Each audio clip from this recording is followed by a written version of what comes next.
আসসালামু আলাইকুম এভরিওয়ান। তো আজকে কথা বলবো ফেসবুকে একটি আলোচিত বিষয়, সেটা হচ্ছে ফেনীতে হিজবুত তৌহিদের পত্রিকা বালাক, মানে হিজবুত তৌহিদের সদস্যরা পত্রিকা নিয়ে মাঠে নেমেছিল বা পত্রিকা বিক্রি করছিল।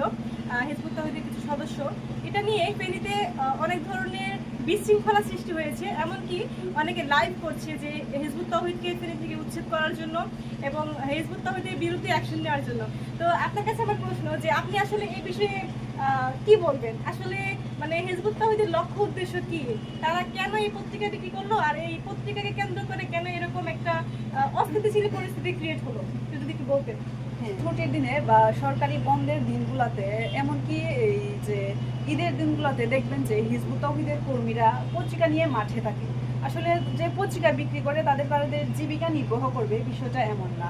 এই পত্রিকার মাধ্যমে তারা তাদের আসলে একটা বার্তা দিতে চায়।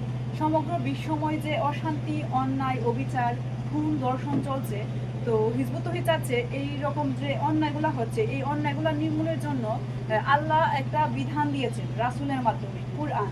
এই কুরআনের মধ্যে মানুষের জীবন কিভাবে চলবে সবগুলা বিধান রয়েছে।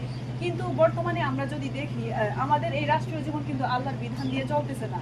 সেই জন্য পৃথিবীতে এই যে অন্যায় অবিচার চলতেছে, এখন আমরা যদি কোরআনের বিধান প্রতিষ্ঠা করি জাতীয় জীবনে, মানে রাষ্ট্রীয় জীবনে আল্লাহর বিধান প্রতিষ্ঠা করি, তাইলে যে অন্যায় চলতেছে সব অন্যায় নির্মূল হয়ে যাবে। এখন এই অন্যায় নির্মূলের জন্য, আল্লাহর বিধান কায়েমের জন্য আমাদের এখন সকলে মিলে ঐক্যবদ্ধ হতে হবে। এই ঐক্যবদ্ধ হওয়ার আহ্বান প্লাস আমাদের যে বার্তা, ওইটা আমরা এই পত্রিকার মাধ্যমে দিয়ে থাকি। তো যখন শুধু ফেনীতে নয়, পুরা বাংলাদেশেই আমাদের এই কার্যক্রম চলমান থাকে। কিন্তু এখন দেখা যাচ্ছে বিশেষ ক্ষেত্রে এই ফেনীতে আমাদের বিরুদ্ধে একটা নির্দিষ্ট গোষ্ঠী চড়া হয়েছে।